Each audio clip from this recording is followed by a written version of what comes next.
તો મારા વાલા પહેલાં તો તમે કૂવો જો ઓટોમેટિક એમ દરિયા આખો હિલાળા મારતો હોય દરિયાની અંદર એવી રીતના મિત્રો કૂવો હિલોળા મારે છે.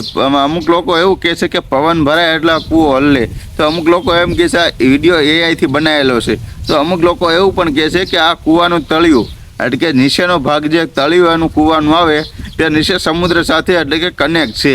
એટલે કે સમુદ્ર સાથે તેનું તળિયું એટલે કે એક છે. સમુદ્ર અને કૂવો બે એક છે એટલે કે સમુદ્ર આખું હલ્લે આમ જાય આવે મોજા સમુદ્રની અંદર તો આવવાના છે. તો તેમ આ કૂવાની અંદર એટલે આ પાણીનો પ્રવાહ હલ્લે છે અને એટલે આ પાણી હલ્લે છે. તો છેલ્લા ઘણા દિવસથી આ કૂવો સોશિયલ મીડિયાની અંદર એટલો બધો વાયરલ થયો છે ને કે એની વાત પૂછોમાં. કારણ કે અત્યારે મોટો હાઈવે રોડ ટ્રસ્ટની અંદર આ કૂવો ત્યાં ટચમાં છે. તો ત્યાંથી બધા લોકો એટલા બધા લોકો આ કૂવાને જોવા આવે છે ને કે રસ્તા ઉપર પણ ટ્રાફિક ખમાતું નથી. કારણ કે રસ્તા પર બધા એટલા બધા ટ્રાફિક હોય છે ને ત્યારબાદ ખેતરમાં પણ એટલા બધા ટ્રાફિક હોય છે.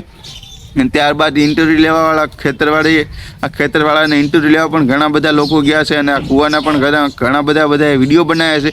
તો મિત્રો તમે હવે આ કૂવા વિશે શું કહેવા માંગો છો? એમાં એક ભાઈ તો બધાની પહેલાં વિડીયો વાયરલ પોસ્ટ કર્યો હતો. તે ભાઈને બધા લોકો એમ કીધું કે આ કૂવો તમે એઆઈથી બનાવ્યો છે, આ કૂવાનો વિડીયો તમે એઆઈથી બનાવેલો છે.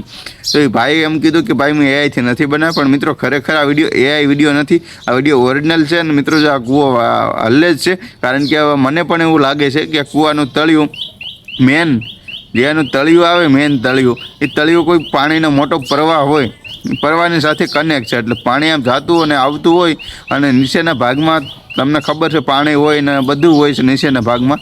પણ નીચેના ભાગમાં જો પાણી હોય એ હલનચલન થતું હોય તો ઉપલું પણ પાણી હલનચલન થાય. અને એમાં કૂવાનો વિડીયો એટલો બધો વાયરલ થઈ ગયો છે. નીચે મિત્રો તળમાં એ પાણી હોય જ છે. અને મિત્રો આ કૂવાનું પણ નીચે તળમાં મોટું પાણી એટલે કે મોટું તળ છે. અને આ કૂવાનું પાણી સાથે મિત્રો તે કનેક્ટ થઈ ગયું છે. કારણ કે પાણી એટલું બધું કૂવા અંદર ભર્યું છે ને કે ઉપર સલકાવાની થોડીક જ વાર છે.